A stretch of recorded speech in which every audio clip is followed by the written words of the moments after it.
देवकी के साथ विवाह करके मैं स्वयं भोजराज कंस का बहनोई बन जाऊंगा, मेरा सम्मान ऊंचा हो जाएगा। देवकी सुंदर है, गुणवान है, आदत की देवकी बहुत अच्छी है, सुशील हैं, उनके विचार भी अच्छे हैं। और बसदेव जी ने वो शादी स्वीकार करने के बाद अपने हितैषी प्रेमियों को निमंत्रण बंटवा दिए और बारात की तैयारी होने लगी। बारात, विशाल बारात तैयार हुई।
सत्कार किया कंस ने।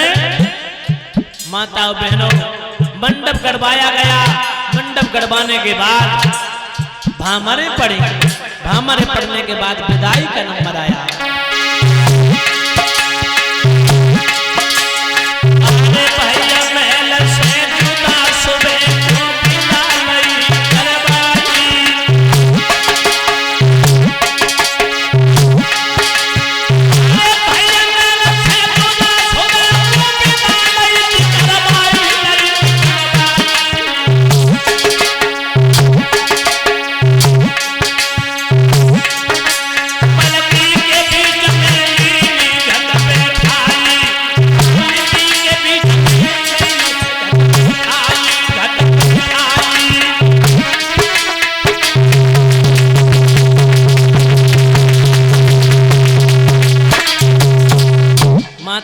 भामरे पड़ने के बाद देवकी को विदाई देती हुई सभी सखियां, सभी सहेलियां चली।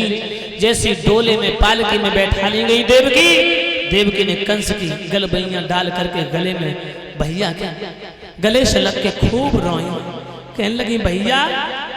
कंस कहने लगा मेरी बहन चिंता मत करना, बसदेव बड़े सुंदर राजा हैं, बड़े आनंद पूर्वक रहना अपने आंगन में, सास ससुर की सेवा करना, पति की आज्ञा का पालन करना, आए हुए अतिथियों का स्वागत सम्मान करना, कभी ऐसे कदम मत उठा लेना जो तेरे भैया के सम्मान पर ठेस पहुंचे, और किसी से दबके मत रहना, बोल देना कि मैं कंस की बहन हूं।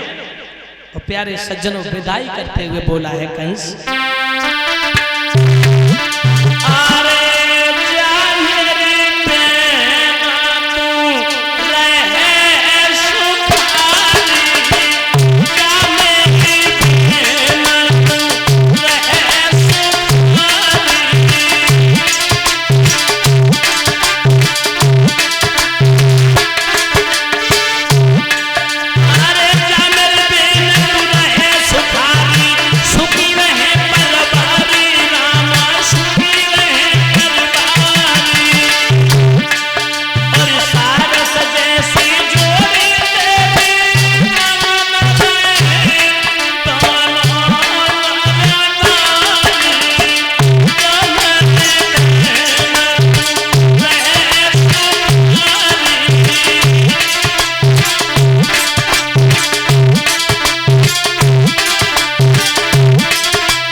सज्जनों, देवकी फिर भी नहीं हिलकी रुकी। देवकी की कंस भी रोने लगा, कहने लगा बहन मैं तुझे बहुत प्यार करता था, आज मेरा आंगन सूना हो जाएगा, मेरी प्यारी सी बहना मेरे आंगन से चली जा रही है, बहन मुझे रो रो करके मत रुलाओ। माता और बहनों, कंस बहुत रोया देवकी की विदाई के समय। जब देवकी की हिलकी नहीं रुकी, उसी समय माता और बहनों जब घर से कन्या जाती है उस समय ऐसा लगता है जैसे सारे आंगने की शोभा ही उसके साथ चली गई हो। कंस कहने लगा, बहन रोना नहीं, बहनों वसुदेव से कहा है सो करो, तुम अपने रथ में बैठ जाओ, मैं अपनी बहन को स्वयं बटेश्वर में छोड़ने के लिए चलूंगा। और कंस माता और बहनों देवकी को अपने रथ में बैठा के स्वयं चला है छोड़ने के लिए। मथुरा नगरी से ज्यादा नहीं, 2 ही खेत रथ निकल करके यमुना के किनारे पहुंचा। उसी समय आकाशवाणी होती है। 201 रुपए अनिल यादव उर्फ गोपी चंद्र हरबनापुर के रहने वाले हैं भैया, और 251 मुद्राएं विनोद यादव, ये भी हरबनापुर के रहने वाले हैं। अनिल भैया उर्फ गोपी चंद्र और विनोद यादव, इन दोनों भाइयों की तरफ से 251 मुद्राएं अनिल यादव, 251 मुद्राएं विनोद यादव। भगवान कन्हैया सुख शांति प्रदान करते रहें। 101 रुपए रमेश यादव हड़ैया के रहने वाले हैं। भगवान सदा ही इन दान दाताओं के हाथ दान धर्म की तरफ बढ़ते रहें।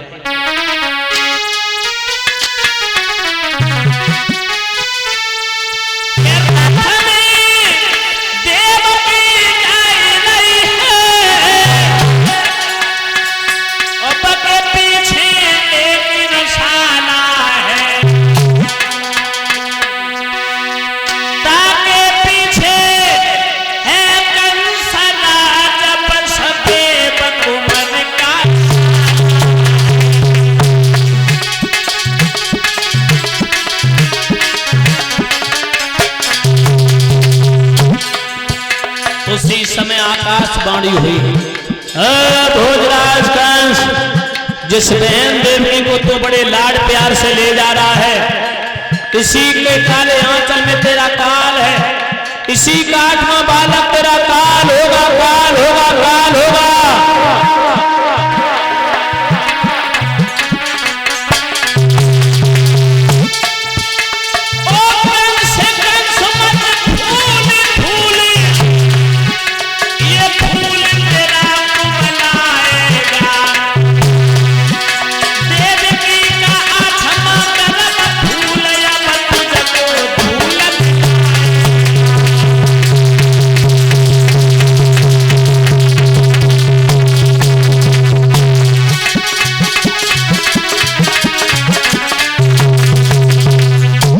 आकाशवाणी जैसे सुनी के कंस 8वां बालक देवकी का जो होगा वो तेरा काल होगा। कंस ने आकाश की तरफ देखा और दूसरी दृष्टि अपनी बहन के चेहरे को निहारा। और ये देवकी बोली, भैया रथ खड़ा का है को कर लो, बढ़ाना के भैया। कंस के सुना नहीं तूने? देवकी बोली, भैया। बोली, और पाप नहीं भैया, तुमने ऐसे शब्द कभी नहीं कहे, आज भैया क्या हो गया तुम्हें? कंस कहने लगा, सुना नहीं देवकी तूने? देवताओं ने आकाशवाणी की है और ये कहा है कि जो 8वां गर्भ, 8वां बच्चा तेरे गर्भ से जो पैदा होगा वो मेरा काल बनेगा। लेकिन देवता नहीं जानते हैं कि कंस तो अमर है, से कौन मार सकता है? कंस कालों का काल है। देवकी, अभी तक तो मैंने बहुत प्रेम किया, तू बड़ी प्यारी बहना थी, लेकिन आज मैं अपने हाथ से तेरा वध करूंगा, मारूंगा। आगे तने सुन के बेन और कंस ने लई कटारी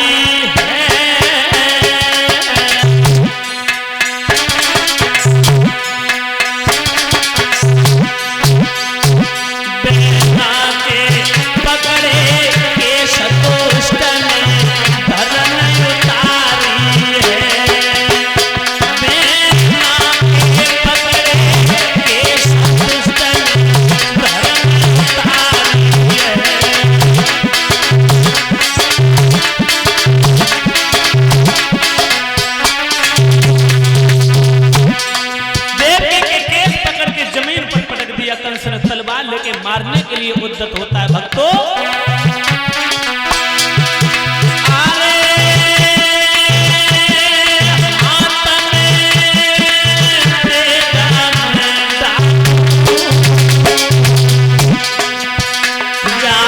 वृक्ष पे फल लगी आई पाए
दहन के गर्भ से जो 8वां बच्चा पैदा होगा वो मेरा काल होगा।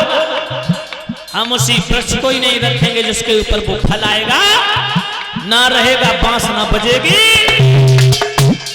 बसदेव जी कहने लगे एक बात बताओ, कल 8वां बच्चा काल है, देव की काल है? बोले देवकी का 8वां बच्चा। तो फिर देवकी को क्यों मार रहे? बसदेव जी कहने लगे कंस, मैं तुम्हें वचन देता हूं कि देवकी के गर्भ से जो बच्चा पैदा होगा मैं तुम्हें लाके सौंप दूंगा, आप उसे मार देना। अरे बचन अमाना पे दे जाऊं, तेरी बिना जन्म में लाल पाए हम मथुरा में लाऊं, तेरी बिना जन्म में लाल पाए हम मथुरा में लाऊं।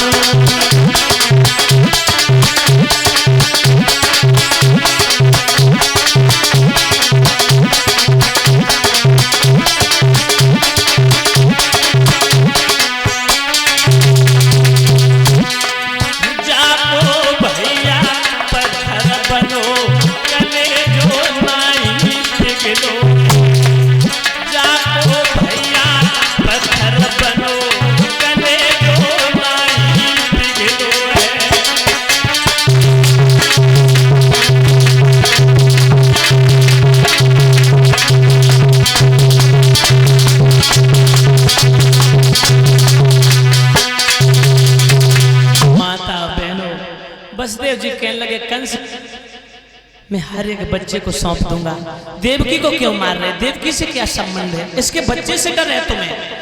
कंस कहने लगा ऐसा कोई बाप नहीं है जो अपने बच्चे को मौत के मुंह में झोंक दे। बसदेव जी कहने लगे मैं सौगंध उठा के कहता हूँ, सौगंध है यमुना मैया की, जो बच्चा पैदा होगा मैं तुम्हें सौंप दूंगा। खाओ गोधन की सौगंध, बोले गोधन की सौगंध। उठाओ गंगा मैया की सौगंध, बोले गंगा मैया की सौगंध। जो भी बच्चा देवकी के गर्भ से पैदा होगा कंस मैं तुम्हारे गोद में डाल दूंगा। ठीक है, विश्वासघात अगर किया तो समझ लेना इसका इल्जाम मौत होगा। बसदेव जी ने देवकी के प्राणों की रक्षा कर ली। और माता और बहनों, नजर कैद रखा है भोजराज कंस ने देवकी वसुदेव। देवकी वसुदेव घर जाते हैं, देवकी ससुराल में बड़े प्रेम पूर्वक रहते हैं, अपने सास ससुर की सेवा करती हैं, अपने पति के चरणों में सदा ध्यान लगा करके रखती हैं, आए हुए अतिथि का स्वागत सम्मान करती हैं। बड़े नेक विचार थे देवकी के। शनै शनै समय गुजरने के बाद देवकी के गर्भ से पहले बच्चे का जन्म होता है। भक्तों, कंस ने वचन भरवा लिए थे बसदेव से। बसदेव जी कहने लगे देवकी इस बच्चे को मुझे ला करके दे दो, ये कंस की अमानत है, भोजराज कंस की अमानत है, मैंने उसे वचन देकर के तुम्हारे प्राणों की रक्षा की थी। बसदेव जी ने वो बच्चा ले लिया, मगर देवकी की छाती फट गई कि भैया मार देगा वो हत्यारा। माता बहनों भाई बंधुओं, श्री सुखदेव जी कहते हैं राजन परीक्षण आज देरी नहीं की। बसदेव जी चलते चलते राज दरबार में पहुंचे कंस के। कंस ने आता हुआ देखा, कहने लगा आइए बेनोई साहब, मथुरा नगरी में भोजराज कंस के राज दरबार में आपका स्वागत है। क्या लाए बसदेव? बसदेव बोले महाराज लोग देवकी का पहला बच्चा आया। देवकी का पहला बालक? हाँ, मैंने आपको वचन दिया था ना। कंस कहने लगा बसदेव जी तुम बड़े वचनबद्ध निकले, हम तुम्हारे वचन को देख करके, तुम्हारी धर्म नीति को देख करके हम तुम्हें प्रणाम करते हैं। आप बड़े धर्मात्मा हो, आपने वचन का पालन किया। कंस देखता रहा, उस बच्चे को देखता रहा, लेकिन दया आ गई बहनाओ, क्योंकि बच्चा बड़ा सुंदर था और छोटा बच्चा किसी का हो बड़ा प्रिय लगता है बहनाओ। चाहे वो कुतिया का पिल्ला हो, चाहे बकरी का बच्चा हो। ओए दियो पागे किसी को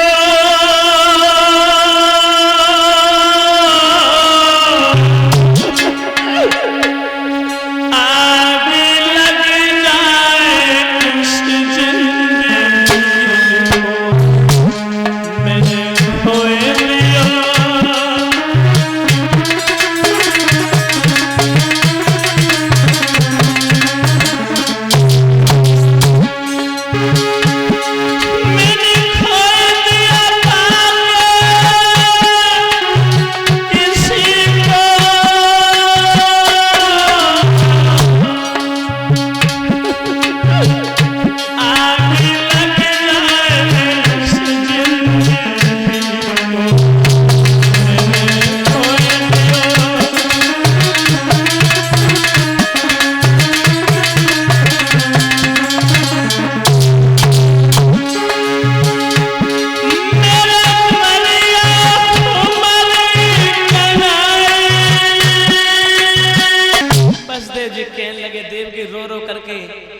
तुम आंसू कब तक बहाओगी, तुम्हें तो लगातार ही रोना पड़ेगा।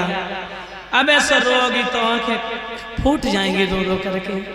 उस बच्चे का अंत्येष्ट क्रिया कर। सुखदेव जी कहते परीक्षित एक नहीं, भोजराज कंस ने देवकी की 6 संतानों का वध कर दिया। 7वां गर्भ जब 7 महीने का हुआ है, जो स्वयं शेष आकर के गर्भ में पड़ रहे हैं, इधर भगवान ने सोचा बच्चों को बैठा लो भैया, व्यवस्थापक लोग, माता बहनों, जैसे ही 7वां गर्भ 7 महीने का हुआ है देवकी के गर्भ में, कंस ने हथकड़ियां बेड़ियां डाल दी, जेल में बंद कर दिया। उसी समय भगवान ने सोचा अगर भैया को कंस ने मरवा दिया तो मेरा समय कैसे कटेगा। तो योग माया को बुला करके कहा कि योग माया, वसुदेव की पहली विवाहता पत्नी रोहिणी बाबा नंद के यहाँ गोकुल में है, उनके गर्भ में प्रवेश कर दो 7वां गर्भ, देवकी के गर्भ से खींच कर। बोले भगवान।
रोहिणी के गर्भ में प्रवेश कर दिया और किसी को कानों कान भनक नहीं पड़ी।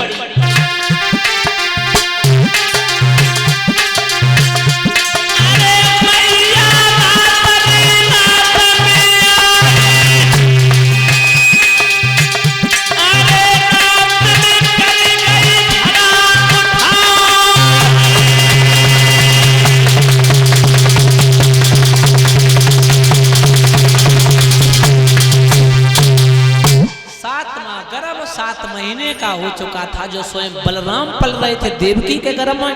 देवकी के गर्भ से खींच करके पहली पत्नी वसुदेव की जो रोहिणी थी उनके गर्भ में प्रवेश कर दिया। किसी को कानों कान भनक भी नहीं पड़ी और नगर में सुबह हल्ला हो गया कि देवकी का 7वां गर्भ खंडित हो गया। माताओं बहनों, 8वां गर्भ जब स्वयं धारण किया है भगवान अपने अंश रूपी इस गर्भ में प्रविष्ट हुए हैं, अब तो कंस ने सड़ी गली रोटियां देना प्रारंभ कर दिया देवकी वसुदेव को और कहा है जल्लादो होशियारी से रहना है पहरेदारो, यही 8वां बच्चा है, हो सकता देवताओं की वाणी सत्य हो, ये मेरा काल बन के आए, जैसे ये पैदा हो उसी समय आप हमें अवगत करा देना, मैं अपने हाथ से इस बच्चे की हत्या करूंगा। ठीक ठीक आ रहा।